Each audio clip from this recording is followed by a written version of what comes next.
Olá, graça e paz. Esse é o programa Texto e Contexto, um espaço online da Igreja Adventista da Promessa, onde nós conversamos sobre temas de natureza doutrinária e teológica. Eu sou o pastor Eleilton e é uma alegria ter você por aqui. Como você tem acompanhado, durante esse mês nós temos falado sobre a natureza da igreja. Igreja, forma e essência é o tema dos programas desse mês de maio. E nós vamos continuar falando sobre esse tema no programa de hoje. Antes de eu apresentar os convidados que vão nos ajudar nessa discussão, eu gostaria de convidar você a compartilhar o link desse programa. Compartilhe com seus amigos, familiares, para que mais pessoas sejam alcançadas com esse conteúdo e sejam abençoadas com o conteúdo do programa Texto e Contexto. Bom, para nos ajudar a continuar falando a respeito da igreja, a respeito desse tema, Igreja, Forma e Essência, nós temos a alegria de ter aqui com a gente, no programa Texto e Contexto dessa semana, os pastores Júnior e Samuel. Sejam muito bem-vindos novamente ao programa Texto e Contexto. Obrigado, pastor Eleilton, bom estar contigo também, pastor Samuel. Privilégio estar com todos vocês, amigos, irmãos, para termos essa conversa aqui, caminhando no assunto sobre igreja, suas formas e também a sua essência. Privilégio estar com vocês aqui mais uma vez. Bom, para mim também é uma alegria, um privilégio, pastor Eleilton, pastor Júnior, a todos os nossos irmãos que estão agora acompanhando a gente aí pela internet. Esperamos que seja um tempo abençoador, né? Um assunto que nós particularmente gostamos muito, né? Falar sobre a igreja é um assunto que nos deixa bastante animados, né? Então a gente espera poder contribuir com esse tempo. Amém. Que o Senhor nos dê de fato um programa edificante e abençoado, né? Nós começamos a falar sobre igreja nos 2 últimos programas. Se você tem acompanhado os programas desse mês, no primeiro programa a gente tratou sobre a natureza da igreja. Então conversamos aqui um pouco a respeito do que a Bíblia Sagrada chama de igreja. O pastor Samuel até ajudou nesse primeiro programa, né? Falamos sobre algumas imagens, né, da igreja apresentadas na Bíblia. E no segundo programa, que foi o programa da semana passada, sobre a missão da igreja. Né? Falamos sobre os 5 As, até com base no Doutrinal, né? no livro que contém a confissão de fé da Igreja Adventista da Promessa. Então, esse tema na igreja é um dos temas do Doutrinal, estudo número 23. Hoje, continuando essa temática, nós vamos conversar um pouco sobre a liderança da igreja. Né? Essa é a proposta, você que está em casa nos acompanhando, liderança da igreja. Conversar um pouco o que o Novo Testamento fala para a gente a respeito desse tema. Penso que é um tema importante de a gente entender. E para começar então essa nossa conversa de hoje a respeito desse tema, eu queria que o pastor Júnior comentasse um pouco para a gente uma questão ligada à organização da igreja primitiva. Talvez até dando até um passo atrás, né, antes de falar da liderança propriamente dita, né, de quem é quem ali na liderança da igreja, falar um pouco sobre a organização. Como que era essa organização na igreja primitiva? Nós tínhamos rígidas hierarquias ou, quando a gente pensa em organização na igreja primitiva, nós estamos falando de algo um pouco mais dinâmico e funcional? Comenta um pouco para a gente sobre essa questão. Sim, eu acho que é exatamente isso. A gente precisa partir, se for buscar esse ponto, a gente tem que ir ali, acho que em primeiro lugar, talvez é Atos 2, para não voltar lá nos evangelhos, né? Porque você tem ali, naquele momento em que há uma grande quantidade de pessoas que se convertem e estão ali em Jerusalém e vão passar ali, a partir daquele momento, a realmente viver numa comunidade, usando o termo que você acabou de falar, dinâmica, né? Formada ali pela ação do Espírito Santo, e eles precisam, a partir dali, criar referenciais e começar a se desenvolver como povo. E aí Atos vai mostrando para a gente outros momentos de conversão, a expansão da igreja ali em Jerusalém mesmo, depois na Judéia, quando sai ali a partir de Atos 8, quando há dispersão por conta da perseguição e as outras cidades vão recebendo o evangelho, até a gente chegar em Antioquia, no capítulo 13, e aí a gente vai dali para frente ver as viagens de Paulo. Mas, então, fazendo esse rápido resumo, o que a gente percebe é uma liderança dinâmica e uma liderança quase que natural do movimento de Jesus. Por quê? Existe esse processo de conversão. Ali mesmo a gente já vê Pedro tomar a palavra e vai dizer o que está acontecendo ali. E esses apóstolos que estão na frente do movimento, não existe nada que não seja a própria dinâmica do Espírito e o convívio deles com o Senhor Jesus que faça com que eles sejam naturalmente os líderes daquela primeira fase da igreja. Tanto é que Atos 2 vai dizer que a igreja se dedica ao ensino dos apóstolos e à comunhão. Mas não tem, talvez, um manual escrito, não tem um estatuto, não existe um aspecto ainda institucional, é orgânico. E aí essas igrejas vão se espalhar pelas casas e tudo vai acontecer a partir desse ensino dos apóstolos. Eles são a referência e aí, óbvio, que você vai começar a ter a formação de líderes, mas aparentemente, parece que a gente está num processo muito orgânico e, naturalmente, também, com o crescimento, a gente começa a ver algumas estruturas. Por exemplo, você chega em Atos 15, você tem ali um concílio. Existe uma questão na igreja, Paulo e Barnabé vão para lá defender, Pedro vai lá defender e parece que Tiago, o irmão do Senhor, é quem está no comando da reunião. Mas você não dá para dizer que a gente encontra em Atos estruturas rígidas. Tanto é que, se a gente voltar um pouco em Atos 13, Paulo e Barnabé, eles vão ser enviados para a missão pela igreja de Antioquia. Não há nenhuma referência aqui nos primeiros versos de Atos 13 que houve alguma consulta, por exemplo, a Tiago na igreja de Jerusalém. O Espírito Santo separa, a igreja impõe as mãos sobre eles e eles saem em missão. A partir daqueles 5 líderes ali destacados, Barnabé, Simeão, Níger, Lúcio de Cirene, Manaém e Saulo. A partir desses 5 líderes, a igreja recebe essa orientação do Espírito e eles saem em missão. Então, assim, nós já vemos, existe uma necessidade de estabelecer o administrador, o presbítero, nós já vemos a necessidade da diaconia em Atos 6, enfim, essas estruturas são embrionárias e elas estão surgindo, mas é muito difícil você encontrar rigidez, você tem um processo orgânico, o que é muito natural também, é um movimento que está começando.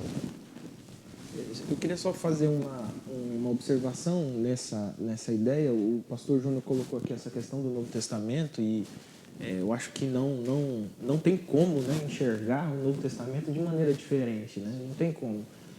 Mas eu queria citar que essa rigidez estrutural, digamos assim, da igreja como um todo, ela vai surgir só no 3º século. A partir do 3º século que a igreja ela se torna tão poderosa a ponto de ter toda essa pompa, de ter...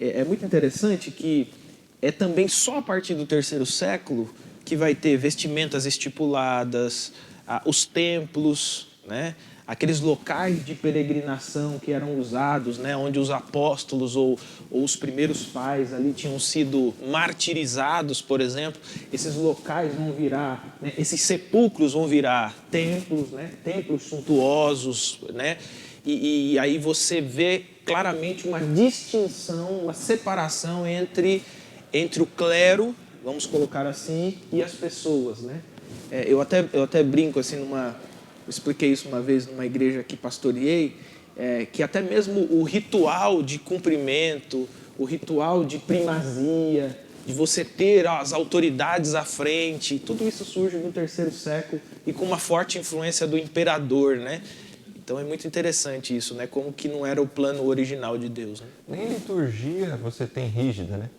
no Novo Testamento. Você não tem uma clara liturgia rígida, de uma ordem. Começa assim, fala isso, depois canta e depois... Você tem os elementos essenciais, mas tá não lá. só. Mas você não tem essa rigidez litúrgica. A gente comentava aqui antes de começar o programa, esses homens mesmo, os apóstolos, eles eram chamados pelos seus nomes, né? Pedro é Pedro, Paulo é Paulo, eles têm lá um título, eles são apóstolos do Senhor Jesus, mas não existe estas formalidades estruturais ainda presentes. Não. A gente não encontra isso no texto, né? Não. Você falou da liturgia, eu lembrei daquele texto de 1 Coríntios 14, né? Realmente, parece que quando Paulo está falando do culto, né? Quando vocês se reunirem, um tem palavra, o outro tem um salmo, né? O outro tem uma exortação. Então parece que é um negócio bem dinâmico mesmo, né? A própria escolha da liderança, né? Que é o tema de hoje aqui. Paulo saiu plantando igrejas, ele viajou várias partes do mundo, 10 anos ali de ministério, e assim, em alguns lugares, a impressão que a gente tem é que Paulo ficou alguns meses. E quando ele saía desses lugares, já tinha liderança estabelecida, né? Então, tipo assim, ele ficou 4, 5, 6 meses num lugar e quando ele sai, ele já deixa presbíteros. Então, era muito dinâmico e funcional, né? Como as coisas iam acontecendo. Mas é lógico, com o tempo é natural. Até dentro do Novo Testamento mesmo, a gente começa a perceber que foi natural começar a cada vez ter mais uma cara, assim, de organização, né? Começou a se organizar, estabelecendo regras para escolher diácono, presbítero. Mas é isso, eu acho que essa fala inicial é importante, né? Sobre a igreja funcionar na dinâmica do espírito, né? Você ter essa comunidade orgânica e funcional. Porque nós vamos falar agora aqui de liderança, né? De alguns títulos, né? De alguns ofícios, né?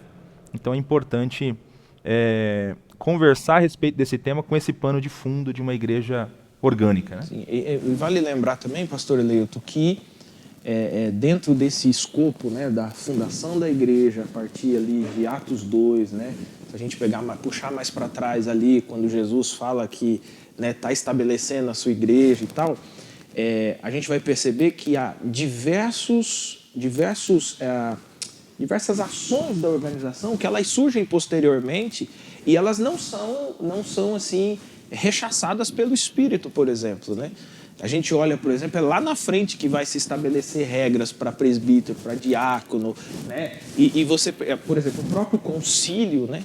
O próprio concílio, você não tem uma prescrição bíblica dizendo que as coisas deveriam ser resolvidas em concílio, mas se percebe claramente que aquilo vai sendo sustentado pelo próprio Espírito, porque a igreja tomou dimensões que precisa de uma certa organização para que ela continue a funcionar, né? Exatamente, é isso aí.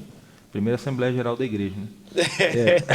Você viu que no final o secretário redigiu as cartas para serem lidas em todas as igrejas, né? É isso aí. Bom, mas de acordo com o Novo Testamento, nós temos algumas classes de oficiais, né?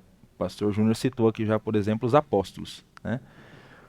Mas além dos apóstolos, nós tínhamos também outras classes de oficiais. É possível perceber olhando para o Novo Testamento. Queria que o pastor Samuel comentasse um pouco para a gente sobre essas classes presentes do Novo Testamento e se todas elas continuam, né? Se todas elas são classes de oficiais que deveriam também estar presentes na igreja de hoje. Certo.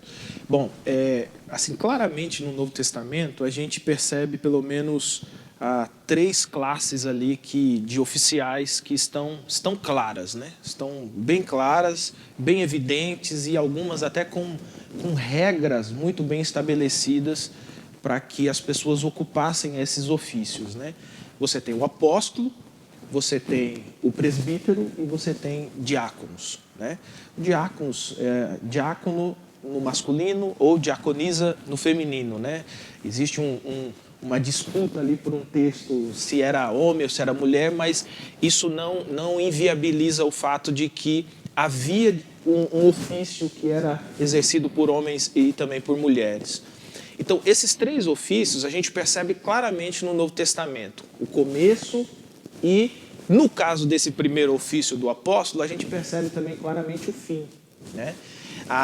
Basicamente, você tem aqueles que Jesus chamou, então Jesus faz aquela chamada ali, tanto nos evangelhos sinóticos, como posteriormente no próprio livro de Atos, é prescrito quem são esses homens que foram chamados por Cristo, e se percebe claramente que eles tinham uma função específica, que era essa função inicial, né?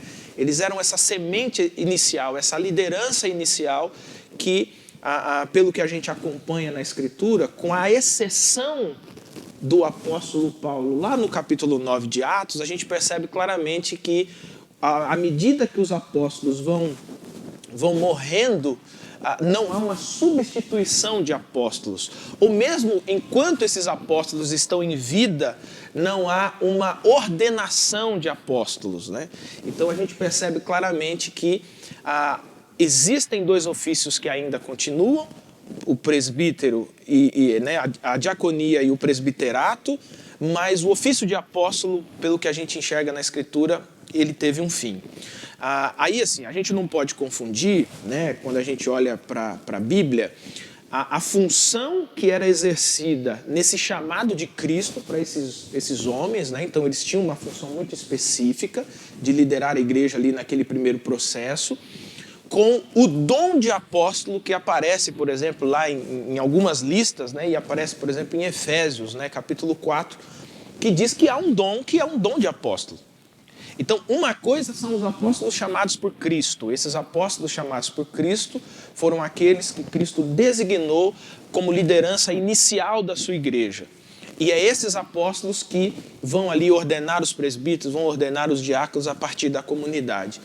Já o dom do apostolado está mais ligado àquelas pessoas que possuem um dom específico do Espírito para iniciar ações, para iniciar trabalhos, para iniciar igreja, plantar igreja, digamos assim, em locais onde não existe absolutamente nada, né?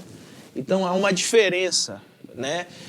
Agora, o que a gente poderia dizer assim com muita pontualidade é que a maneira como hoje se compreende apóstolo, né, como um título, né? A gente, por exemplo, não encontra, a gente até conversava aqui antes, a gente não encontra o título de pastor na Bíblia, mas é um título justificável pela função.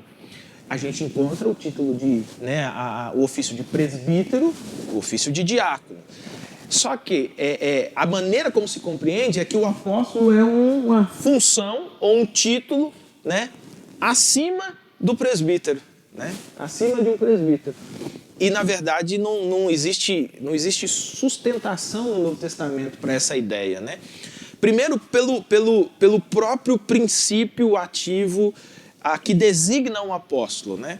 Quando a gente olha para a Escritura, principalmente ali no texto de Atos, quando eles vão, na substituição de Judas, escolher Matias, a gente percebe claramente que há uma regrinha ali, né? Tem que ter sido chamado diretamente por Cristo, ou tem que ter andado com Cristo, ou precisa ter testemunhado Cristo ressurreto, né?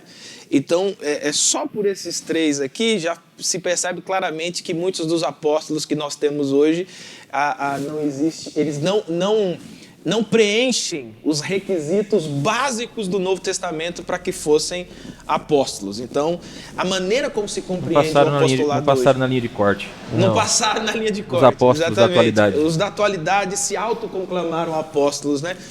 E aí, com essa distinção, por exemplo, a gente tem Barnabé, que é chamado de apóstolo, lá acho que é em Atos 14, que aí pode ser uma designação secundária de apostolado, né? Porque o Barnabé também não andou com Cristo, também não testemunhou. Mas você tem o apóstolo assim, com uma ênfase mais sistemática, que é o apóstolo Paulo, né? E o próprio apóstolo Paulo, quando faz defesa do seu apostolado, ele deixa claro que ele viu Jesus, e Jesus foi quem chamou ele ao apostolado. E que ele é um apóstolo fora de tempo, né? Ele mesmo se trata como assim, olha, meu caso é excepcional, eu sou excepcional. Sou como abortivo, Deus teve muita graça. né? Excepcional. E é muito interessante isso, né? Porque quando a gente compreende essa parte, eu acho que sai um pouco do nosso coração esse desejo pelos títulos, né? Porque é impressionante, né? Antigamente o principal título era pastor, né? Então, que não é um ofício, é um título, né? Você tem o título, o presbítero que recebe o título de pastor. Mas hoje você tem o apóstolo, você tem o pai-póstolo, né? Já existe o pai-póstolo e agora inventaram um que é os patriarcas, né? Que é Então, assim, você vê que não há limite para essa sanha humana de poder, né? Mas quando nós olhamos para a Escritura, o apostolado termina ali com o apóstolo Paulo sendo o último apóstolo chamado. O ministério, assim, o dom apostólico permanece como um dom específico do Espírito para a igreja, e o presbiterato e a diaconia permanecem como funções importantíssimas para a condução da igreja. Nesse sentido, então, os apóstolos da igreja de hoje são os mesmos da igreja de ontem. Se alguém perguntasse quem são os nossos apóstolos, Exatamente. os nossos são Paulo, Exatamente. Pedro, João, Exatamente. Tiago. Nós seguimos a doutrina deles. A doutrina deles está na... E o texto enfatiza isso, né? Sim. A doutrina dos apóstolos, né? O ensino dos apóstolos. Eles são fundamento, né? Essa função neotestamentária é fundamento da igreja, né? Então, fundamento se põe em uma vez só, né? Então, assim como Jesus é a pedra angular desse edifício, os apóstolos estão ali na fundação. Tudo isso, tudo que o pastor Samuel já colocou também, aponta para o fato de que esse ofício, ele tem uma conclusão, e é nele que a gente se baseia até hoje, né? Uhum. É isso aí. Você me fez lembrar aqui uma fala que um professor comentou uma vez, quando foi se definir o cânon, principalmente os livros do Novo Testamento, né, uma das exigências era a apostolicidade, né? O livro tinha que ter a autoridade de um apóstolo por trás, porque o apóstolo tem essa função, né? Como ele é o cara que lança o alicerce, Ele é autoritativo. então ele tem autoridade, né, de produzir Bíblia, inclusive, né? Então, assim, se os apóstolos de hoje fossem apóstolos mesmo, né, como os originais, então, assim, o que esses caras escrevem também, eles também estariam nessa função de lançar alicerce. Então, até hoje a gente teria Bíblia sendo lançada e sendo produzida, né? O que não é o caso, né? Os apóstolos, eles existiram. Foi uma categoria de líderes que teve início e teve fim, cumpriu o seu papel de lançar fundamento, alicerce, e hoje nós construímos a fé e desenvolvemos a igreja com base naquilo que eles lançaram, né? Não, e mesmo nessa linha da importância, o pastor Samuel estava falando, Pedro, que ele é considerado, né, a gente não tem a visão, obviamente, católica, apostólica, romana, mas é muito evidente, todas as listas de apóstolos, Pedro aparece em primeiro. Sim.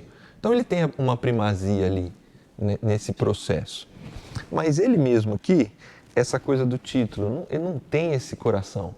Ele diz assim, rogo, pois, aos presbíteros, capítulo 5 da primeira carta dele, aos presbíteros que há entre vocês, eu, presbítero como eles. Ele é apóstolo, mas ele não se coloca, ele até diz na sequência, e testemunha dos sofrimentos de Cristo, porque é isso que o diferencia. Não é uma questão de... Ele só tem uma diferença, e é uma diferença fundamental. Sim, fundamental. Ele é testemunha dos sofrimentos de Cristo, ele acompanhou o ministério de Cristo, ele tem o testemunho ocular, mas ele é um presbítero, ele se considera um presbítero. Essa sanha pelo título, mesmo o apóstolo aqui não tinha.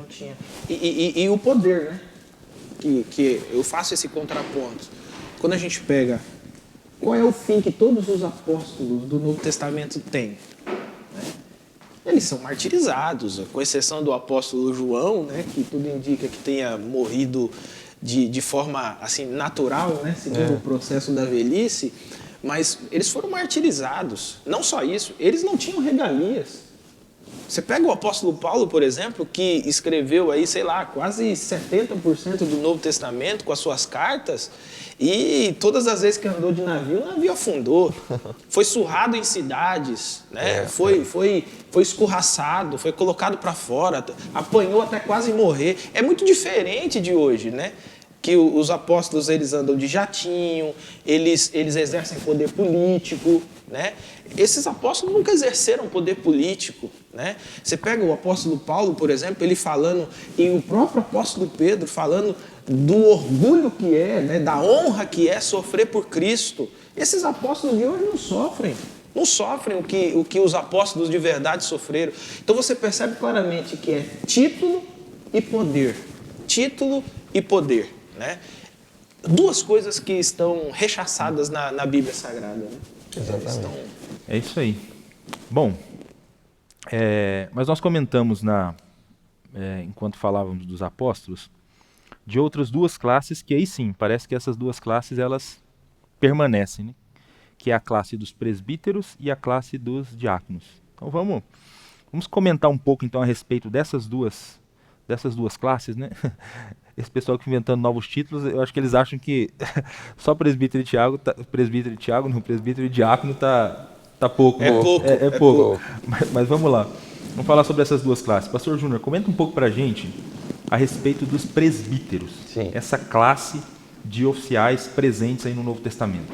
Isso é, como você bem disse, Paulo passa pregando o evangelho, ele planta igrejas e logo quando ele vai embora, o texto bíblico aponta que ele elege, né, escolhe, deixa presbíteros na igreja, né? Tito é enviado também nesse sentido, né, para estabelecer presbíteros em Creta.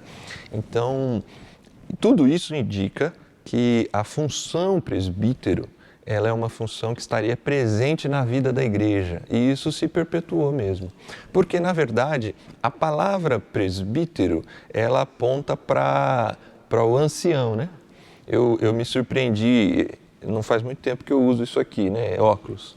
E quando eu fui fazer o exame, o doutor lá falou assim para mim, você tem presbiopia.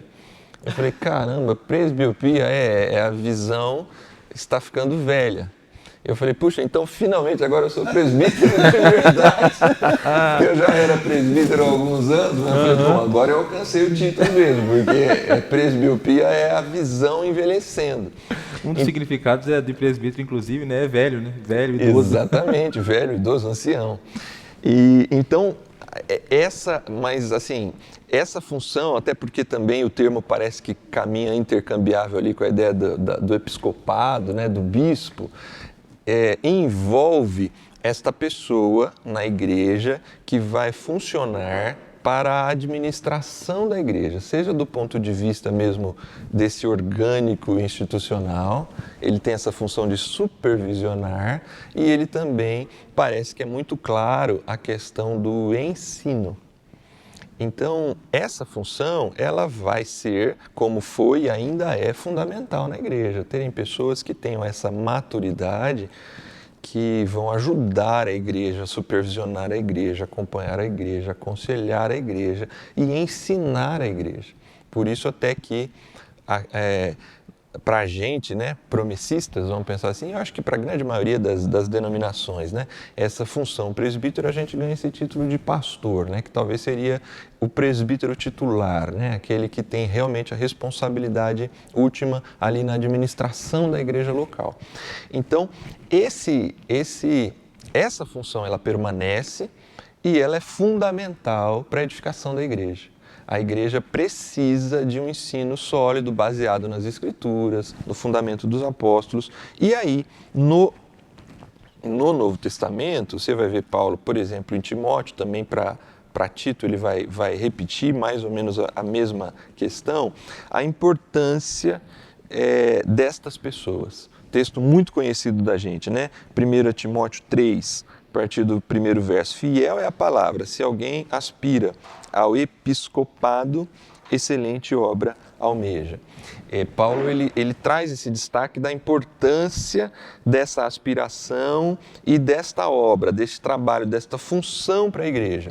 Só que, mesmo aqui, né, voltando lá no início da nossa conversa, como ainda é extremamente orgânico, né? Se a gente lê todas essas instruções, elas se concentram em essa lista do que determina, do que são aqueles elementos para avaliar se aquela pessoa pode ser um presbítero.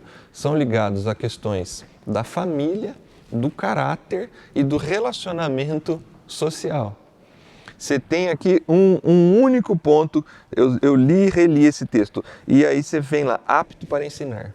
Mas o restante do currículo ali é irrepreensível, esposo de uma mulher, temperante, sóbrio, modesto, não dado ao vinho, não violento, cordato, inimigo de contendas, que governe bem a sua casa, que tenha os filhos com respeito, não seja neófito. Talvez aqui você tenha um outro aspecto importante do presbítero, né? Que aí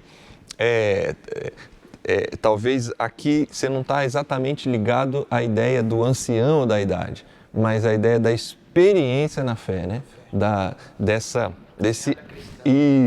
amadurecimento. Esse presbítero, ele precisa ter uma caminhada cristã, uma jornada, uma prova de amadurecimento, seja na sua vida pessoal, quanto na vida da igreja ali, da comunidade, porque ele vai ter essa função importante diante da igreja, do ensino.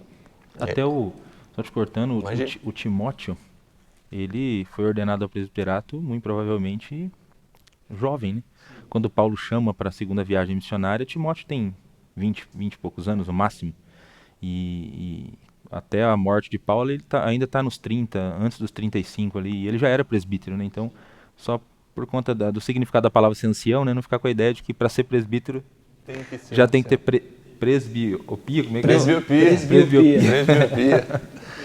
Mas é isso, eu acho que esse texto de Paulo ajuda a gente a perceber isso. Existe uma prova da fé, né? Um processo ali de alguém que demonstra um caráter. Então, esses aspectos orgânicos, mesmo aqui, ainda estão muito presentes. Óbvio que igrejas, nos seus estatutos, nas suas formas de perceber isso, né? Elas vão ter, talvez, outros elementos ali presentes. Mas aqui no Novo Testamento você vê muito ligado ao caráter e essa capacidade de ser bom exemplo para o ensino. Muito bom, muito legal. Você que está acompanhando a gente, estamos falando aí sobre os líderes da igreja primitiva, né? E falamos agora sobre o presbiterato, né? A sua igreja deve ter presbíteros. Como foi falado, ele é chamado para pastorear e para ensinar, né? Uma coisa que eu acho que vale a pena destacar da fala do pastor Júnior, essa ideia de que eles também eram chamados de bispos na igreja primitiva, né? E acho que o pastor Samuel citou em algum momento também a não existência do título pastor no Novo Testamento. E de repente você pode estar perguntando aí em casa, né? Mas peraí, então por que a gente chama, né? Por que a gente usa, né? Por que é um título tão comum entre nós a ideia do pastor, né? Mas na verdade isso tem a ver com a nossa tradição eclesiástica e também com a função do presbítero. O presbítero é chamado para quê? Paulo falou que eles são chamados para pastorear. Então, e como pastor era um título que foi usado, né, no Antigo Testamento, é muito usado para os líderes do povo de Deus, né? Eles eram reis, mas eram chamados de pastores, né? Então acabou que na tradição da igreja esse título é um título que perdurou e a gente usa até hoje, né? Um título que a gente acha que serve bem para descrever o papel, né? Aquilo que o presbítero faz, né? Então Deus chama Ciro, por exemplo, né, de meu pastor, né? Que pastorearia o povo ali, né? Então é isso aí. Bom, mas é isso. Esses são os presbíteros, né, da igreja. Continuando, nós falamos então que são duas classes de oficiais que perduram, que é a questão do presbítero e também a questão do diácono. Eu queria que o pastor Samuel comentasse um pouco para a gente sobre esse outro ofício, que é o ofício diaconal. Fala um pouco para a gente, pastor Samuel. O ofício diaconal está estritamente ligado ao serviço na igreja, né? Quando a gente observa o Novo Testamento, você tem praticamente toda a comunidade participando do serviço, participando das ações, conquanto haja detalhes específicos, né? Como o pastor Júnior falou, o ensino, por exemplo, ele era designado especificamente aos presbíteros e tal. Os diáconos, né, ou a diaconia, era um exercício de serviço na igreja que era exercido especificamente por alguns líderes. Eles eram eleitos, né, como diz o Novo Testamento, eles eram indicados e eleitos, né, e depois eles eram ordenados para exercerem aquele trabalho, aquela função dentro da comunidade. A gente encontra, por exemplo, o texto de Filipenses, capítulo 1, versículo 1, em que o apóstolo Paulo fala de presbíteros e diáconos, né? Então ele liga as duas classes dentro de uma mesma comunidade, presbíteros e diáconos. Quando ele fala, por exemplo, a Timóteo, dando todas as orientações a Timóteo, ele dá as orientações para presbíteros e também para diáconos, né? Então você percebe claramente que a ideia de diaconia como parte da liderança da igreja, ela está presente em todo o Novo Testamento. Só a título de curiosidade, algumas igrejas americanas, por exemplo, pode ser pentecostal, se não forem de ordem presbiteriana, elas podem ser até históricas, né? Porque as presbiterianas, geralmente a administração da igreja está através dos presbíteros, né? Mas é tradição em igrejas americanas que toda a administração funcional da igreja seja exercida pelos diáconos. Então, assim, o administrador da igreja, aquela pessoa que administra todas as áreas da igreja, que às vezes nem são espirituais, mas ele é chamado de diácono. Sim. Ele faz parte do grupo de diáconos. Por quê? Porque se entende, conforme o Novo Testamento, de que a diaconia está relacionada ao serviço, à funcionalidade da igreja. Agora, como que surge a diaconia no Novo Testamento, né? Quando nós olhamos para a Escritura, a gente tem a primeira citação, a palavra diáconos, né, a palavra, né, que muitas vezes era usada inclusive para descrever um escravo, né, aquele escravo, existia pelo menos 3 ou 4 categorias de escravos, né, e dentre essas categorias você tinha o diácono, né, que era aquele escravo que servia às mesas, né, era um escravo interno, né, aquele serviçal interno. E é essa imagem que é pega para dizer o seguinte, olha, agora a igreja precisa de diáconos. E por que a igreja estava precisando de diáconos, né? E aí é um detalhe muito interessante. Você vê uma liderança tão importante como é a diaconia, mas ela surge a partir de um sério conflito na igreja, ali no capítulo 6 do livro de Atos, né? A igreja começa a crescer, as coisas começam a tomar dimensões que talvez os próprios apóstolos não tinham essa ideia, né? Até parece um pouquinho aquela coisa de Moisés ali no deserto, até que Jétro chega, Moisés, você vai matar o povo e vai matar você, né? Porque é justamente isso, os apóstolos eles fazem tudo, eles estão fazendo tudo, de repente eles começam a perceber que no crescimento da comunidade há demandas que eles não têm mais condições de fazer tudo. Né? Aí quando a gente olha aqui, por exemplo, no capítulo 6, eu queria só fazer aqui a leitura, né, e a citação, e o capítulo 6 começa dizendo que multiplicou o número dos discípulos e houve uma disputa, um problema. O problema era as viúvas judias com as viúvas gregas, né? E a confusão era, olha, estão dando mais atenção para as viúvas judias do que para as viúvas gregas. Então, não está faltando nada para as judias, mas está faltando para as gregas. Então, eles percebem que há, de fato, uma demanda na comunidade, porque a comunidade cresceu demais. Então, no versículo 2, ele diz assim, olha, então os 12 reuniram todos os discípulos e propuseram, não é sensato negligenciarmos o ministério da palavra, aqui se percebe claramente o ministério da palavra ligado ao presbítero, a fim de servir as mesas. E aqui ele designa o que ele vai chamar posteriormente de diácono, né? Portanto, irmãos, escolhei dentre vós 7 homens de bom testemunho, cheios do espírito de sabedoria, aos quais encarregaremos deste ministério. E então eles citaram ali os nomes, fizeram ali uma votação e então foram ordenados o que é chamado aqui dos primeiros diáconos. Então, todo o nosso modelo de diaconia, ele parte, né, isso é um consenso entre os teólogos, entre os estudiosos da Bíblia, de que ele se inicia aqui em Atos capítulo 6. Por um conflito, sim. Surge por causa de um conflito, mas não era um conflito maldoso, né? Era um conflito inerente ao crescimento da igreja. E isso é importante dizer aqui para os irmãos que estão nos acompanhando. Existem conflitos que eles estão ligados ao crescimento da igreja. Não são conflitos de maldade, são conflitos inerentes ao crescimento. E é isso que acontece aqui. Mas o que eles percebem? O princípio de Moisés lá atrás. É melhor nós termos líderes para áreas específicas do que você concentrar tudo para uma única pessoa. Então eles dizem, nós vamos pregar a palavra, nos dedicar à oração. E aqui é interessante também, porque o próprio ministério da visitação, da oração pelos doentes, da visita aos hospitais, por exemplo, ele é exercido pelos diáconos, não é exercido pelos presbíteros, conforme a gente vê no Novo Testamento. Até mesmo naquela ocasião lá em Tiago, que ele diz que, estando alguém entre vós doente, chame os presbíteros.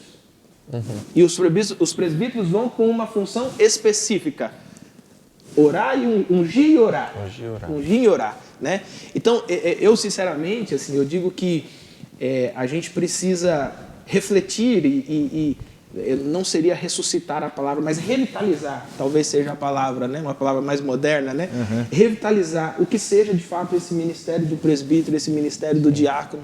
Eu tenho certeza que seria muito frutífero. É um ministério frutífero para a igreja, mas exercitar com mais primazia esses dois nichos de liderança, né? Esses dois ofícios de liderança, com certeza são muito mais... vai fazer a igreja crescer de uma maneira muito mais saudável.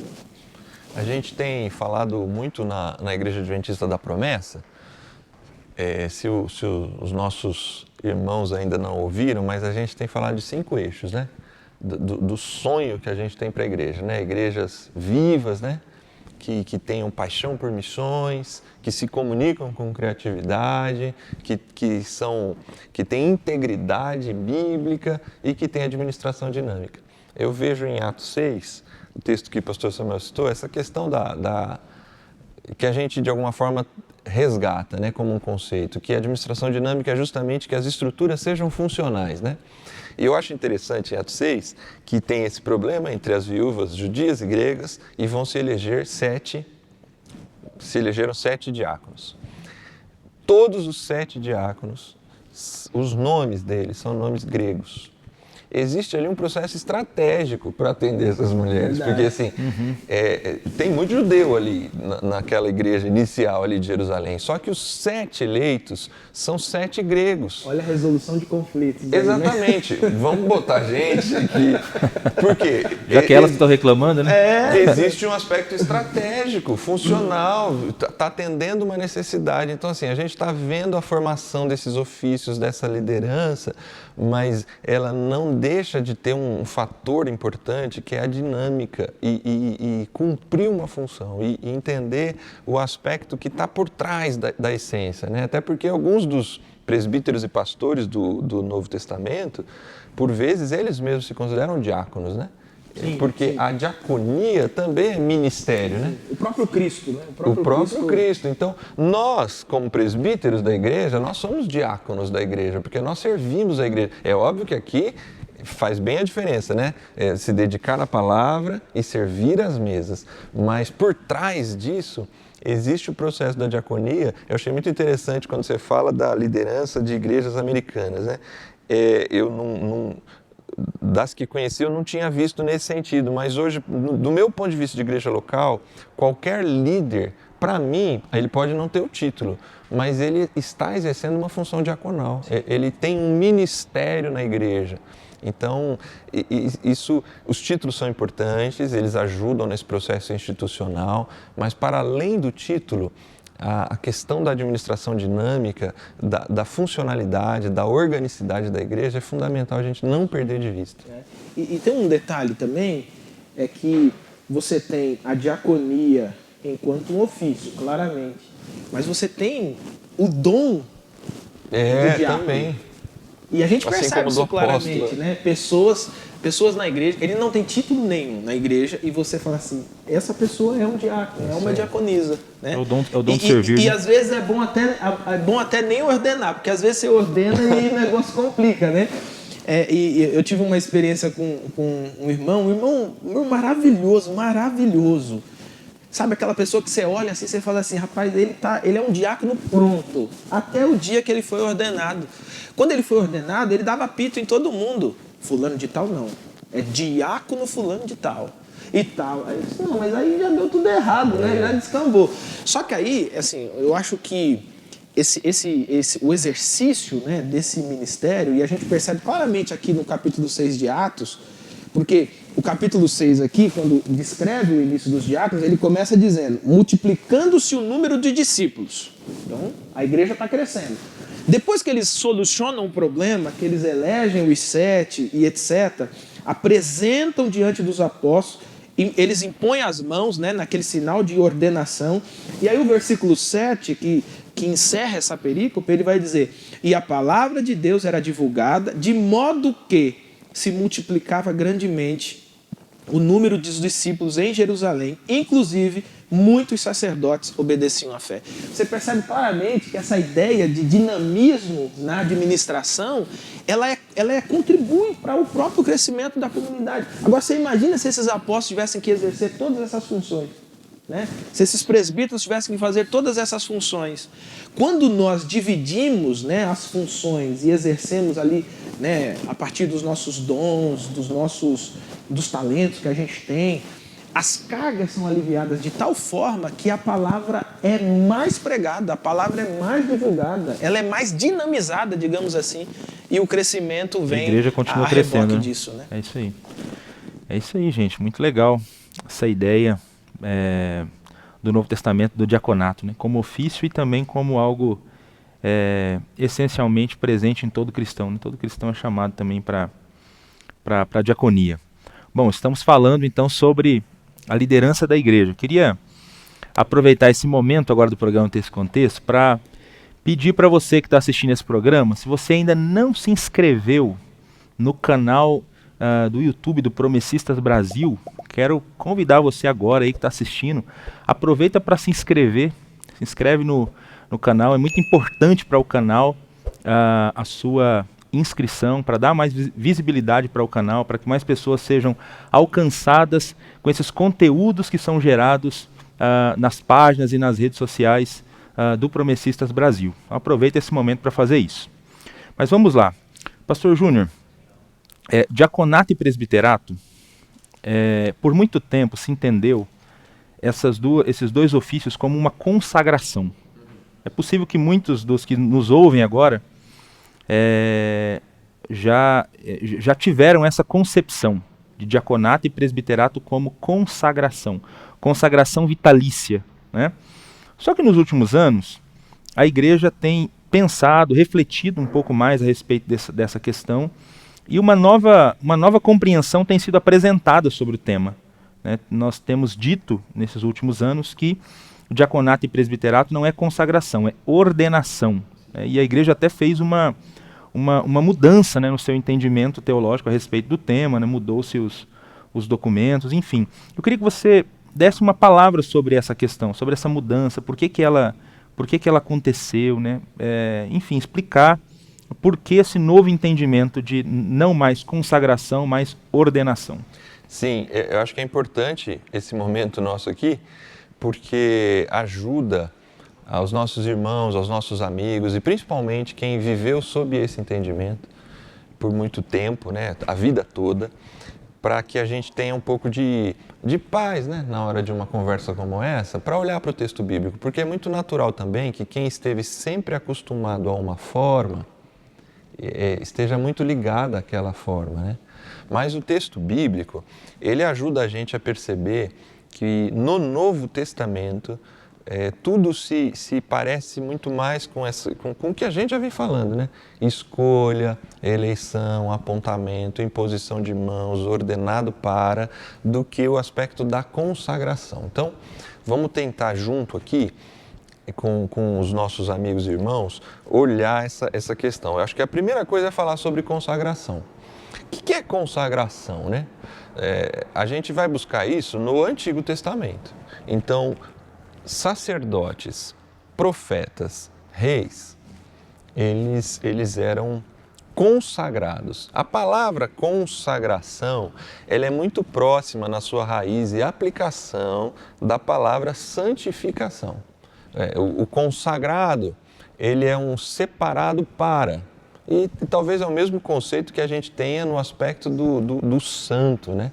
Então, ele é um consagrado, ele é separado para uma função, e essa separação, ela tem esse caráter vitalício ou até que Deus decida retirar daquele consagrado aquilo que ele recebeu. Então, essa proteção especial de Deus sobre reis e sacerdotes, principalmente, e aí eu vou me concentrar aqui em reis e sacerdotes, Êxodo 29, por exemplo, você vai ter o momento da consagração de Arão e dos seus filhos.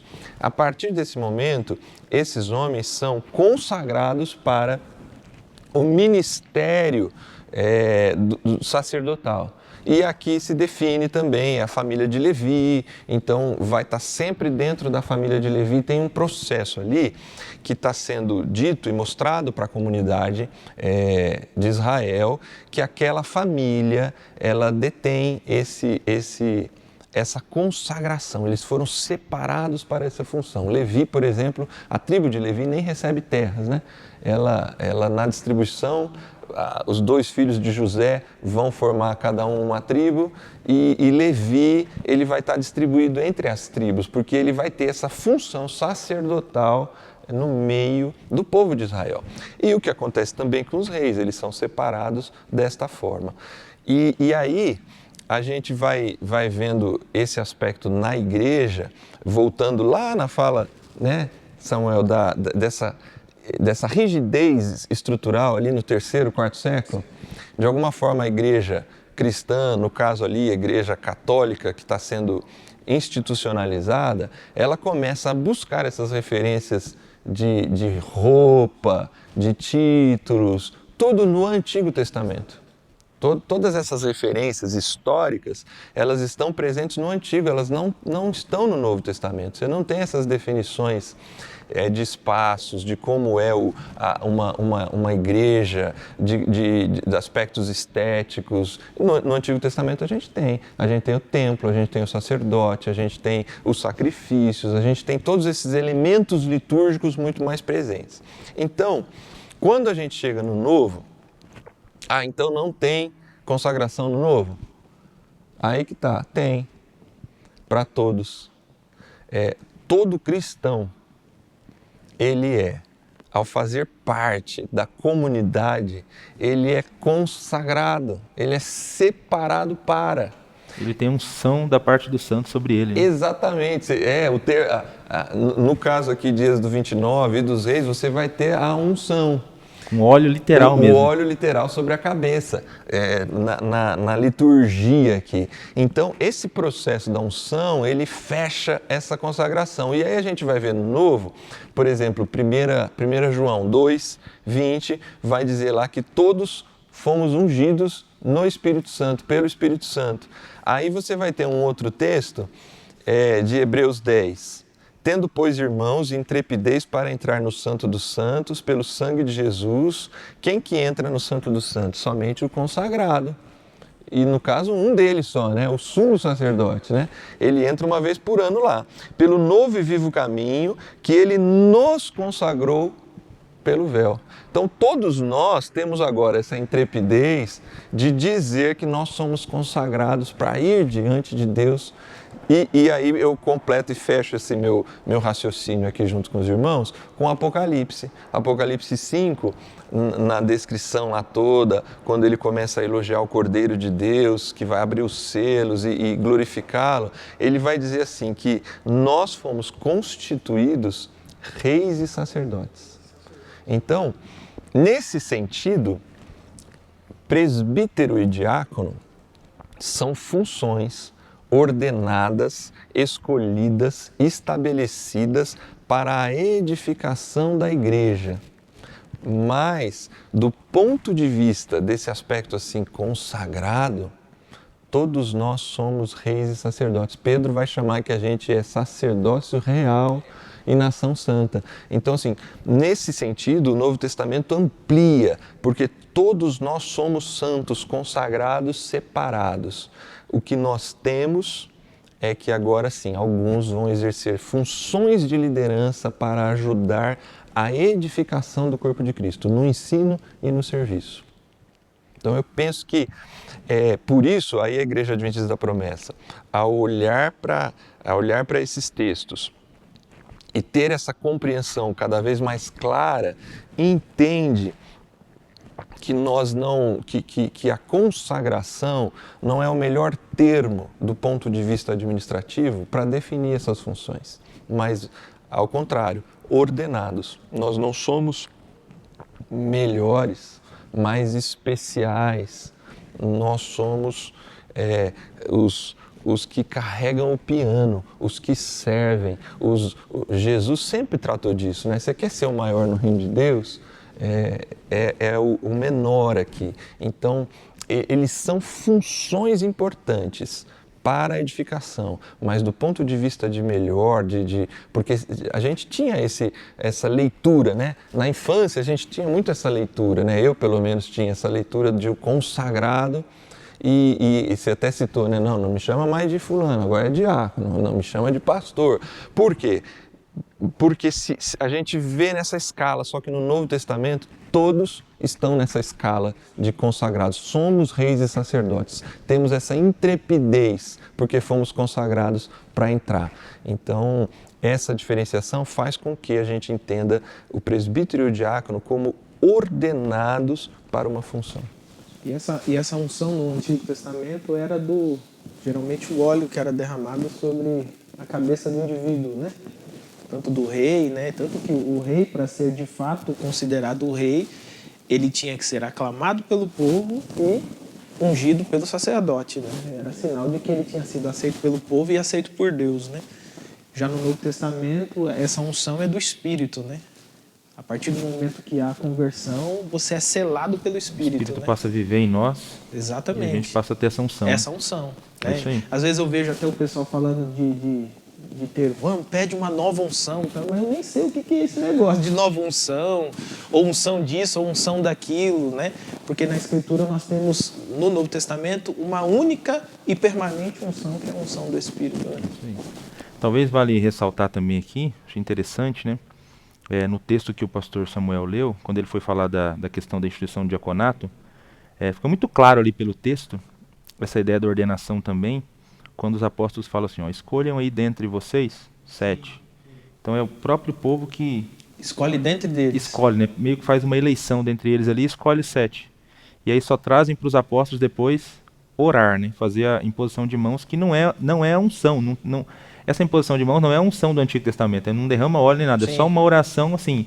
Eles estão sendo reconhecidos publicamente diante da comunidade que eles vão ser líderes naquela área. Exatamente. E a mesma coisa o presbiterato, quando Paulo, lá Atos 13, fala que Paulo elege presbíteros em cada igreja. Então a ideia é de uma eleição mesmo, pelo levantar das mãos. Então eles estão escolhendo ali dentre a igreja os que vão exercer essa função e o pessoal vota e faz a oração por imposição de mãos também para que ele seja publicamente reconhecido como tal. Mas é uma eleição, né? É algo temporário, né? Parece que essa mesma igreja que elege uma vez que a pessoa não cumpra mais a função, ou cumpra o tempo da função, ela também deixa de ser, e outro pode ser ordenado no lugar, enfim. Que não há... Você tem essa dinâmica. Essa ideia de vitalício não há, né? Não existe, né? Porque no Antigo Testamento, sim, você observa, por exemplo, que Deus retira o seu espírito de Saul, mas Saul continua rei ungido. Até o dia da morte de Saul, você vê, nas próprias palavras de Davi diz assim, eu não vou tocar no ungido. Mas ele já está rejeitado, Deus já escolheu o novo rei. Mas ele está ungido, porque aquela unção vale até o dia da morte dele, né?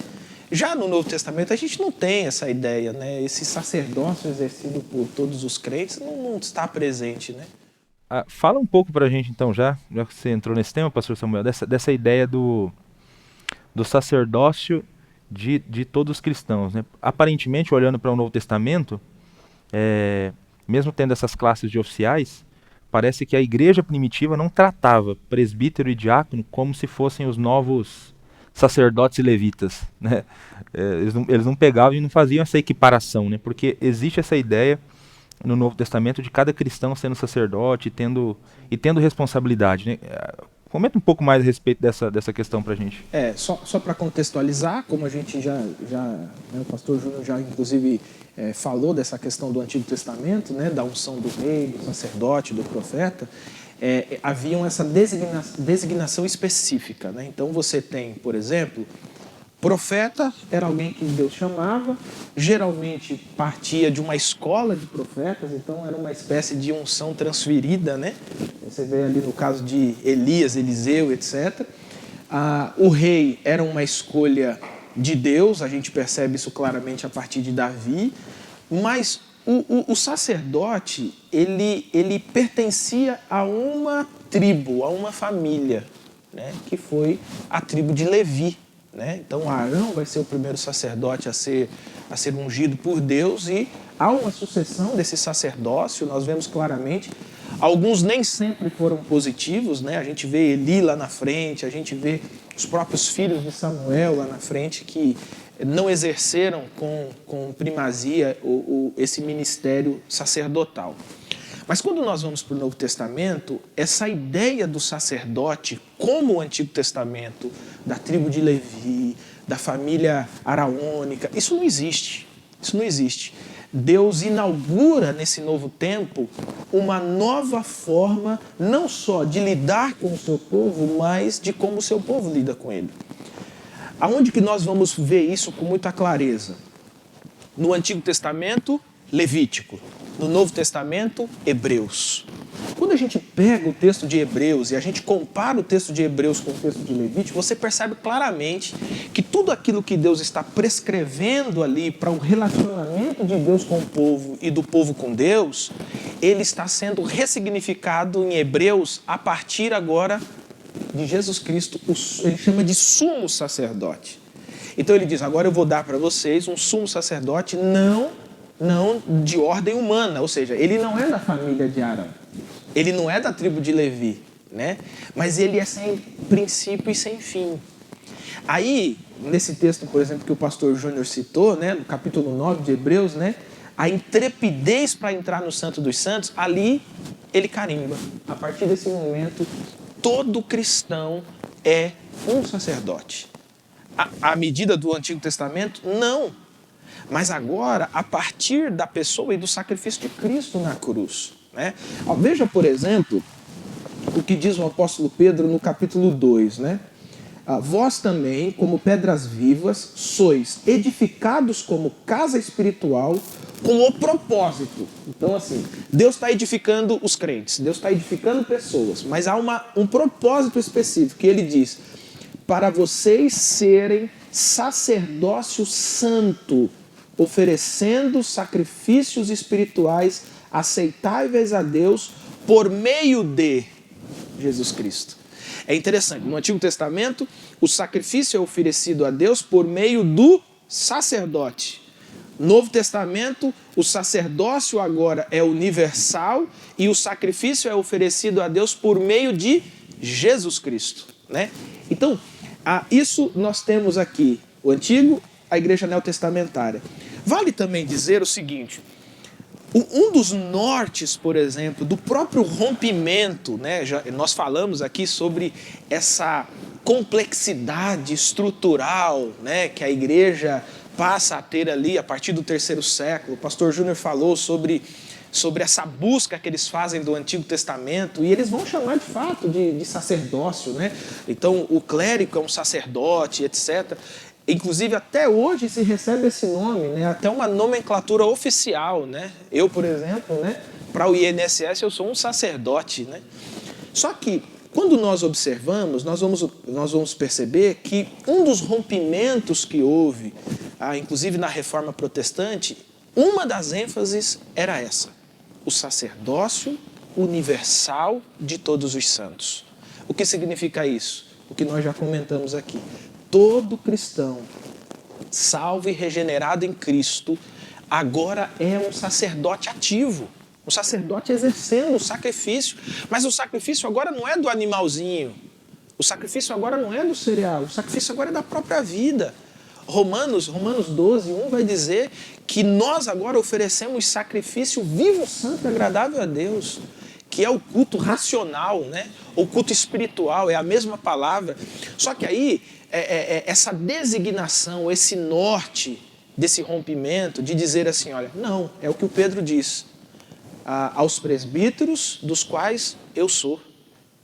Então, aos presbíteros dos quais eu sou, você é um presbítero, nós somos presbíteros, mas sacerdotes somos todos. Todos os cristãos em Cristo são sacerdotes e oferecem sacrifício espiritual diante de Deus, oferecem sacrifício, e aqui ele diz que o sacrifício aceitável é aquele por meio de Jesus Cristo, né? No Antigo Testamento, o sacrifício aceitável era aquele que o sacerdote dizia, ok, esse animalzinho está conforme prescrito na lei. No Novo Testamento, não. O sacrifício é oferecido a partir de Jesus. Quem diz que o sacrifício é agradável ou não é Jesus Cristo, né? Que é o sumo sacerdote. Amém, graças a Deus. É isso aí, irmãos e irmãs. Estamos chegando ao final do programa Texto e Contexto de hoje, onde tratamos sobre a liderança da Igreja do Senhor Jesus Cristo. Falamos sobre algumas classes de oficiais e terminamos então mostrando, né, à luz da Escritura Sagrada, que essas classes de oficiais não têm essa mesma ideia presente no Antigo Testamento, não são equiparadas, né, ao sacerdócio do Antigo Testamento, porque à luz do Novo, todo cristão é um sacerdote e oferece sacrifícios espirituais aceitáveis a Deus. Caminhando para o final, queria que o pastor Júnior apresentasse um desafio final para aqueles que estão nos acompanhando e, na sequência, o pastor Samuel orasse por todos aqueles que nos acompanharam até aqui. Amém. Amém. Irmãos, eu penso que nós temos talvez 2 desafios ao final desse estudo aqui. O primeiro, nós que temos algum tipo de ordenação, para usar o termo que nós estamos utilizando aqui, presbíteros e diáconos da igreja, que nós sejamos despidos do título no sentido de tentar utilizar esse título como um fim em si mesmo de superioridade, mas entendemos o nosso papel de serviço à igreja cristã, serviço à igreja local ao qual servimos, as nossas igrejas diversas aí espalhadas pelo país e pelo mundo. Eu acho que esse é um grande desafio, nós entendermos o nosso ministério como um ministério para a edificação do corpo de Cristo. E aí eu queria retomar esse último ponto, e aí eu acho esse aqui talvez o principal desafio. O tema da missão, para mim, sempre é muito caro, sempre é muito importante. E aí, ouvindo Samuel e Eleilton aqui no final, me destaca o fato de que ser sacerdotes hoje, essa comunidade sacerdotal que a igreja precisa ser para o mundo, de alguma forma, o que era o sacerdote, né? Além dos aspectos do sacrifício, ele era o ponto de atração das pessoas para se achegarem a Deus.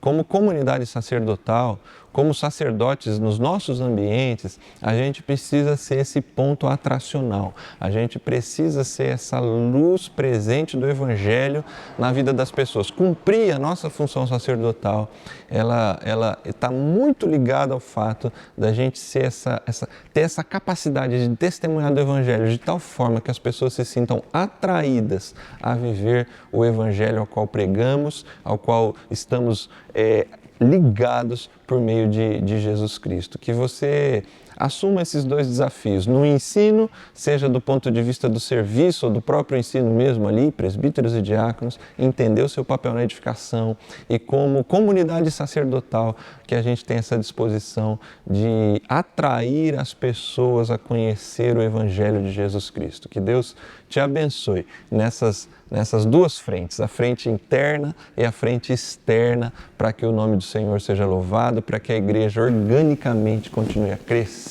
para a glória de Deus. Amém. Vamos orar? Senhor, nosso Deus, nós glorificamos o Teu nome, ó Pai, pela Tua palavra. A Tua palavra que é fiel, a Tua palavra que é verdadeira, a Tua palavra que transpassa o tempo, transpassa as épocas, as culturas e continua sendo fiel e verdadeira, Senhor. Pai, que o Senhor nos ajude, ó Deus, a não colocarmos a estrutura acima daquilo que é essencial. Ajude-nos, ó Deus, a não colocarmos as formas acima daquilo que é essencial. Ajude-nos, ó Deus, a exercermos o nosso ministério, seja o ministério de presbítero, seja o ministério diaconal. Ajude-nos a exercermos o ministério para a glória do Teu nome, Senhor.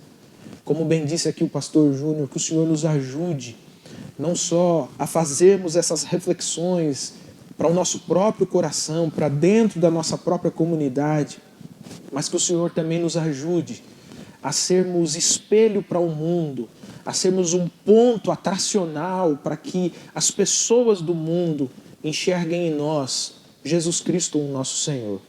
Pai, que o Senhor tire do nosso meio intrigas, confusões, brigas por causa de títulos, por causa de funções, e que o Senhor derrame sobre nós o Teu Espírito, que o Senhor derrame sobre nós os dons, Que o Senhor amplie, ó Deus, em nossas comunidades, pessoas capacitadas pelo Teu Espírito para exercer o ministério e que dessa forma o nome do Senhor seja glorificado e que nós possamos, Senhor, experimentar aquilo que está descrito no capítulo 6 de Atos, que o número de pessoas crescia, o número dos discípulos crescia, porque a palavra do Senhor estava sendo pregada em todos os lugares. Que o Senhor nos preserve e nos mantenha assim para a Tua glória, em nome de Jesus. Amém. Amém. Amém. Obrigado, pastor Júnior. Obrigado, pastor Samuel. Deus continue guardando a vida de vocês. Obrigado a todos vocês que nos acompanharam até aqui no programa Texto e Contexto. Chegamos ao final desse programa. Se você quiser ler um pouco mais a respeito do diaconato e presbiterato, tema que foi objeto do nosso bate-papo de hoje, convido você a passar lá no site da Editora Promessa, que é o editorapromessa.com.br. Nós temos lá um livro sobre o ministério diaconal, o livro chama Quanto aos Diáconos, e também um livro sobre o ministério do presbítero, que é o Apacentai a Igreja de Deus. Foi um livro produzido pelo CETAP, que é comercializado pela Editora Promessa. Você tem essa oportunidade também de ler, se aprofundar um pouco mais a respeito desse tema.